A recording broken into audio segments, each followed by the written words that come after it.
মৰমৰ ছাত্ৰ-ছাত্ৰীসকল এটি নতুন ভিডিঅ'ৰ সৈতে তোমালোক সকলোকে স্বাগতম জনাইছোঁ। আজি আমি এইটো খণ্ডত অনুশীলনী 3.1 আৰম্ভ কৰিম। যিহেতু যোৱা ক্লাছটোত আমি তৃতীয় চেপ্টাৰ তথ্যৰ ব্যৱহাৰৰ বিষয়ে আমি আৰম্ভ কৰিছিলোঁ, গতিকে আজি আমি এইটো খণ্ডত অনুশীলনী 3.1 আৰম্ভ কৰিম। গতিকে আহাচোন আমি দেৰি নকৰি ভিডিঅ'টো আৰম্ভ কৰোঁ।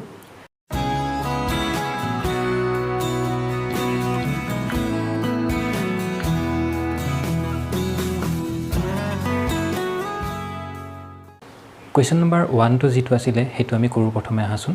1 নম্বৰ কুৱেশ্যনটোত কৈছিলে প্ৰথম 10টা স্বাভাৱিক সংখ্যাৰ গড় আৰু প্ৰসাৰ নিৰ্ণয় কৰা।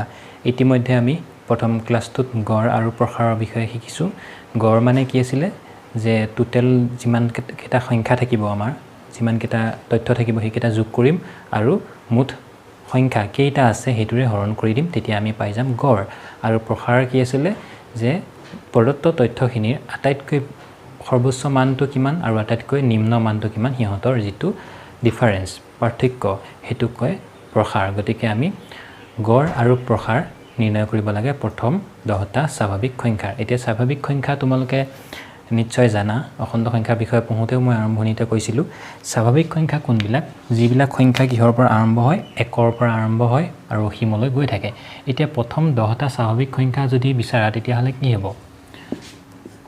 আমি যদি লিখোঁ প্ৰথম 10টা স্বাভাৱিক সংখ্যা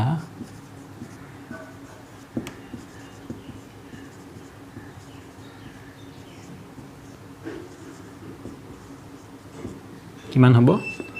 1 2 3 4 5 6 7 8 9 10। এই 10টা হ'ল প্ৰথম স্বাভাৱিক সংখ্যা। এতিয়া এই স্বাভাৱিক সংখ্যাকেইটা আমি প্ৰথম কি নিৰ্ণয় কৰিম? গড় নিৰ্ণয় কৰিম। এতেকে গড়। গড় মানে কি হ'ব? আমি ওপৰত দিম, ইহঁত গোটেইকেইটা যোগ কৰিম আৰু কি কৰিম? তলত কেইটা আছে সংখ্যা সেই সংখ্যাকেইটাৰে আমি হৰণ কৰিম। এতিয়া ওপৰত আমি সংখ্যাবোৰৰ যোগফল কি লিখিম? 1 + 2 + 3 + 4 + 5 + 6 7 8 9 10 ডিভাইডেড বাই তলত কি লিখিম? কেইটা আছে সংখ্যা? যিহেতু 10টা সংখ্যা গতিকে আমি তলত লিখিম 10। অ'কে, এতিয়া কি কৰিবা তোমালোকে? এইকেইটা গোটেইকেইটা যোগ কৰি দিয়া। যোগ কৰোঁতে কিমান ফলাফল পাবা তাক আমি 10ৰে হৰণ কৰি দিম। অ'কে, এই সংখ্যাকেইটা যেতিয়া তোমালোকে যোগ কৰিবলগীয়া হ'ব, তোমালোকে এটা এটাকৈ যোগ নকৰি আৰু এটা বুদ্ধিৰেও কৰিব পাৰা। মই তোমালোকক এটা ট্ৰিক্স শিকাই দিছোঁ, কেনেকৈ কৰিবা চোৱা। ইয়াতে কেইটা আছে সংখ্যা? 10টা আছে। হ'ল, এতিয়া 10টা সংখ্যা আছে, আমি সিহঁতকেইটাক যোগ কৰিব লাগে। চিৰিয়েলি 10টা সংখ্যা আছে 1ৰ পৰা 10লৈ। আমি কেনেকৈ যোগ কৰিম? এটা চুটি নিয়ম আছে, সেইটো চাই লোৱা। ইয়াক আমি এনেকৈ এটা লিখোঁ ফৰ্মুলা, n × n + 1 ডিভাইডেড বাই 2। ইয়াতে n বুলি যিটো লৈছে সেইটো কি জানানে? কেইটা আছে সংখ্যা। অ'কে, ইয়াতে সংখ্যা কেইটা আছে? 10টা আছে। গতিকে আমি nৰ ঠাইত কি পাতিম? 10 + 1 ডিভাইডেড বাই 2। এতিয়া 10 পূৰণ 10 × 1 = 11। তলত কি থাকিব? 2। এতিয়া 2ৰে 10ক কাটিলে কিমান বাৰ যাব? 5 বাৰ যাব। 5 আৰু 11 পূৰণ কৰিলে কিমান? 5 × 11 = 55। অৰ্থাৎ এই গোটেই সংখ্যাকেইটা যোগ কৰিলে তোমালোকে কি পাবা? 55 পাবা। এই দুটা তোমালোকক চুটি নিয়ম শিকাই দিছোঁ। কি কৰিবা? যেটা সংখ্যা থাকে সেই সংখ্যাটো অৰ্থাৎ 10 পূৰণ তাৰ লগত 1 যোগ কৰিবা। 10 পূৰণ 11 ডিভাইডেড বাই 2 কৰিলে যিটো পাবা সেইটোৱে তোমালোকৰ এই যোগফলখিনি ৰিজাল্ট। অৰ্থাৎ ওপৰত আহিব তোমালোকৰ 55 আৰু তলত আহিব 10। এতিয়া 55ক 10ৰে যেতিয়া হৰণ কৰিবা, দশমিক ক'ত বহিব? 11ত বহি যাব, 5.5। গতিকে এইটো হ'ব তোমালোকৰ গড়। অ'কে, চ' এতিয়া আমি নেক্সট কি উলিয়াব দিছে? প্ৰসাৰ উলিয়াব দিছে। গতিকে আহাচোন আমি প্ৰসাৰটো উলিয়াই চাওঁ। আমি লিখোঁ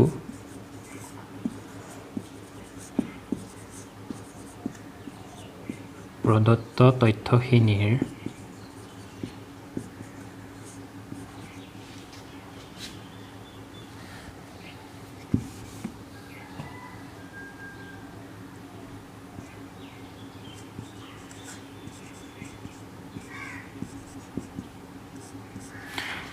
ওকে এতিয়া আমি চাওঁ প্ৰদত্ত তথ্যখিনিৰ প্ৰসাৰ কি হ'ব প্ৰসাৰ উলিয়াবৰ কাৰণে আমি কি জানো প্ৰসাৰত লাগে প্ৰদত্ত তথ্যখিনিৰ সৰ্বোচ্চ মান আৰু সৰ্বনিম্ন মান ইয়াতে সৰ্বোচ্চ মান কিমান যেহেতু সিৰিয়ালি সজাই থোৱা আছে ঊৰ্ধ্বক্ৰমত সৰ্বোচ্চ মান হ'ব 10 আৰু সৰ্বনিম্ন কিমান 1 গতিকে 10ৰ পৰা আমি 1 বিয়োগ কৰিম অৰ্থাৎ 9 একদম সিম্পল গতিকে 10ৰ পৰা আমি যেতিয়া 1 বিয়োগ কৰিম কি পাম 9 পাম এই 9টো হ'ল তোমালোকৰ প্ৰদত্ত তথ্যখিনি প্ৰসাৰ গতিকে আমি তথ্যখিনি গড় নিৰ্ণয় কৰিলো আৰু প্ৰসাৰ নিৰ্ণয় কৰিলো মই বোধহয় তোমালোকে ভালকৈ বুজি পাইছা এতিয়া আমি নেক্সট কোৱেশ্যনলৈ আহাচোন কোৱেশ্যন নম্বৰ 2 কোৱেশ্যন নম্বৰ 2 টোত কৈছিলে জিলাভিত্তিক খেল প্ৰতিযোগিতাত 12খন বিদ্যালয় অংশগ্ৰহণ কৰিছিলে প্ৰতিখন বিদ্যালয়ে লাভ কৰা পদকৰ তালিকা এনে ধৰণৰ 11 8 13 6 এইবোৰ তথ্যখিনি তোমালোকক দিয়া হৈ আছে তাৰ পিছত এক নম্বৰত কৈছে লাভ কৰা আটাইতকৈ বেছি সংখ্যক পদকৰ সংখ্যা কিমান লাভ কৰা আটাইতকৈ কম সংখ্যক পদকৰ সংখ্যা কিমান তথ্যখিনি প্ৰসাৰ তথ্যখিনি গড় এই চাৰিটা বস্তু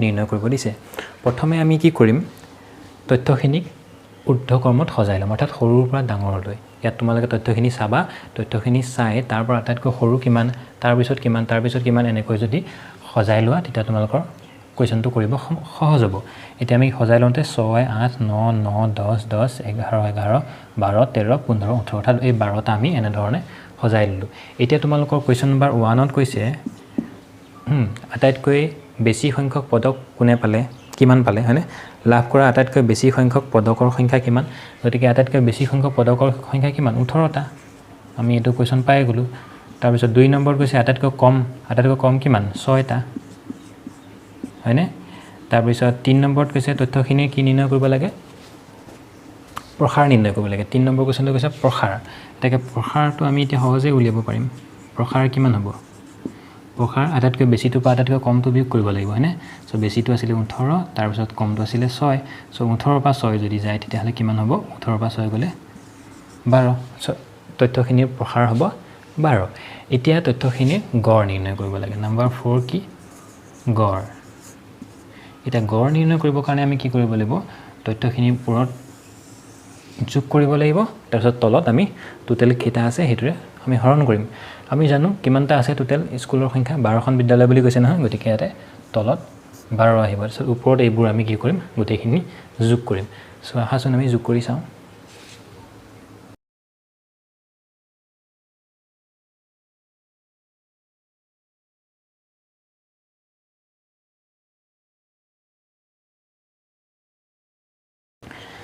গতিকে আমি ওপৰ সংখ্যাকেইটা যেতিয়া যোগ কৰিম তেতিয়া পাম 132 ওপৰত পাম আৰু তলত 12 আছে সো 132 যেতিয়া 12 তোমালোকে হৰণ কৰিবা 11 পাবা সো ইয়াৰ তোমালোকৰ প্ৰসাৰ পালা 12 আৰু গড় পালা 11 সো 2 নম্বৰ কোৱেশ্যনটো এনে ধৰণে সমাপ্ত হ'ব এতিয়া আমি আহাচোন কোৱেশ্যন নম্বৰ 3 লৈ আগবাঢ়ো কোৱেশ্যন নম্বৰ 3 ত কৈছে এজন ছাত্ৰই যোৱা মূল্যায়নত লাভ কৰা নম্বৰৰ তালিকা তলত দিয়া ধৰণৰ 100 নম্বৰৰ ভিতৰত সাবজেক্টসমূহ দিয়া আছে গণিত অসমীয়া বিজ্ঞান সমাজ বিজ্ঞান ইংৰাজী হিন্দী তাত কিমান নম্বৰ পাইছে দিয়া আছে এতিয়া কি কৰিব লাগে তোমালোকক কৰিব দিছে যে নম্বৰসমূহৰ গড় নিৰ্ণয় কৰা ওকে এটা গড় আমি কেনেকৈ নিৰ্ণয় কৰিম ওপৰত গোটেইখিনি যোগফল কৰিম আৰু তলত কিমানটা সাবজেক্ট আছে হেতুৰে হৰণ কৰি দিম তেতিয়া আমি গড়টো পাম ওকে যেতিয়া আমি লিখি লওঁ কোৱেশ্যন নম্বৰ 3 যে প্ৰদত্ত তথ্যখিনি গড় এটা গড় লিখিবৰ কাৰণে আমি তলত কি লিখিম তলত কেইটা সাবজেক্ট আছে সাবজেক্ট 6টা আছে আৰু ওপৰত মাৰ্কছসমূহ কিমান পাইছে হেবোৰ আমি যোগ কৰি দিম ওকে ওকে প্ৰথম আছে 75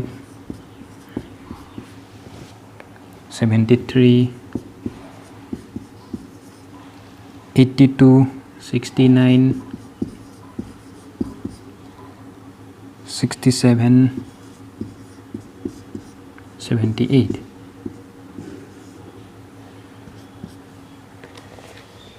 সো এইখিনি আমি যোগ কৰি দিম তাৰপিছত 6 ৰে হৰণ কৰি দিম সো ওপৰৰ এইখিনি সংখ্যা যোগ কৰিলে তোমালোকে পাবা 444 তাক 6 ৰে যেতিয়া হৰণ কৰিবা কিমান বাৰ যাব 74 অৰ্থাৎ প্ৰদত্ত তথ্যখিনিৰ গড় হ'ব 74 এই গড়টো কি বুজিছে আমি যে কওঁ যে পৰীক্ষাত কিমান পাৰ্চেন্টেজ পালা তোমাৰ কিমান পাৰ্চেন্টেজ হ'ল তেনেকৈ এই যিজন ছাত্ৰ দিয়া আছিল সেই ছাত্ৰজনৰ পাৰ্চেন্টেজ হ'ল 74 হেতুৱে গড় আমি গড় এনে ধৰণে নিৰ্ণয় কৰোঁ ওপৰত সাবজেক্টখিনি যোগ কৰি দিম তলত মুঠ সাবজেক্টৰ সংখ্যা কেইটা সাবজেক্ট হেতুৰে হৰণ কৰি দিম তেতিয়া আমি গড়টো পাম ওকে সো কোৱেশ্যন নম্বৰ 3 টো এনেকৈ হ'ব এতিয়া আমি চাওঁ আহাচোন কোৱেশ্যন নম্বৰ 4 কোৱেশ্যন নম্বৰ 4 ত কৈছে এখন বিদ্যালয়ৰ যোৱা 5টা বছৰৰ হাইস্কুল শিক্ষান্ত পৰীক্ষাত উত্তীৰ্ণ হোৱা ছাত্ৰ ছাত্ৰীৰ সংখ্যা ক্ৰমে 40, 62, 68, 48, 52 গৰাকী বিদ্যালয়খনত উত্তীৰ্ণ হোৱা ছাত্ৰ ছাত্ৰীক গড় নিৰ্ণয় কৰা ওকে সো ইয়াতো আমি গড়ে উলিয়াব লাগে গতিকে আমি লিখি লওঁ প্ৰদত্ত তথ্যখিনিৰ গড়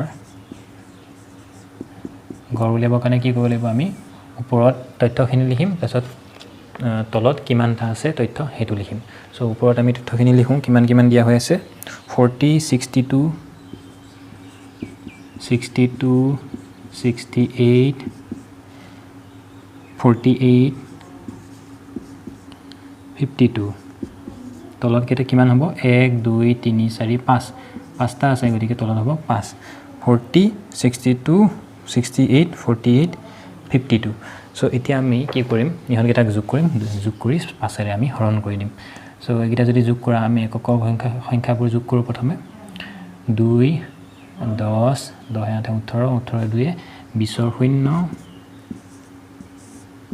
আতে গ'ল 2 এতিয়া এইটো লগত হ'ব 6 4 2 6 6 6 12 12 6 18 18 4 22 22 পাছে 27 সো আমি কি কৰিম 270 ক 5 ৰে হৰণ কৰিম 270 ক 5 ৰে হৰণ কৰিলে কিমান হ'ব 5 5 গুণ 25 ইয়াত থাকিল 2 0 5 4 গুণ 20 অৰ্থাৎ 54 সো প্ৰদত্ত তথ্যখিনি আমি কি পালো গড় পালো 54 তাৰ মানে বিদ্যালয়খনৰ উত্তীৰ্ণ হোৱা ছাত্ৰ ছাত্ৰীৰ গড় হ'ল 54% ছাত্ৰ ছাত্ৰীয়ে উত্তীৰ্ণ হৈছে হল সো কোৱেশ্চন নম্বৰ 4 টো আমি এনে ধৰণে কৰিব পাৰো তাৰ পিছত আমি এতিয়া নেক্সট কোৱেশ্চন নম্বৰ 5 টো চাওঁ আহাচোন কোৱেশ্চন নম্বৰ 5 টোত গৈছিলে এজন ক্ৰিকেট খেলুৱৈয়ে 8টা ইনিংছত তলত দিয়া ধৰণে স্ক'ৰ কৰে স্ক'ৰখিনি দিয়া হৈ আছে তাৰ পিছত তোমাক সুধিছে যে খেলুৱৈজনৰ গড় স্ক'ৰ উলিওৱা আমি গড় স্ক'ৰটো উলিয়াব লাগিব যিখিনি তথ্য দিয়া আছে তাৰ পৰা গড় স্ক'ৰ উলিয়াব লাগে সো আমি ক্ৰিকেট খেলুৱৈজনৰ স্ক'ৰসমূহ যোগ কৰিলোঁ ওপৰখিনি যদি আমি যোগ কৰিম তেতিয়া পাম 405 ওকে সো 405 ক 8 এৰে যেতিয়া আমি হৰণ কৰিম তেতিয়া আমি পাম 50.6 অৰ্থাৎ খেলুৱৈজনৰ গড় ৰান কিমান হ'ব 50.6 সো আজি এটো খণ্ডত আমি কোৱেশ্চন নম্বৰ 5 তে সামৰিলোঁ ইয়াৰ পিছত আমি অনুশীলনীটোৰ পিছৰ যিখিনি কোৱেশ্চন আছিল সেইখিনি সমাধান কৰিম ওকে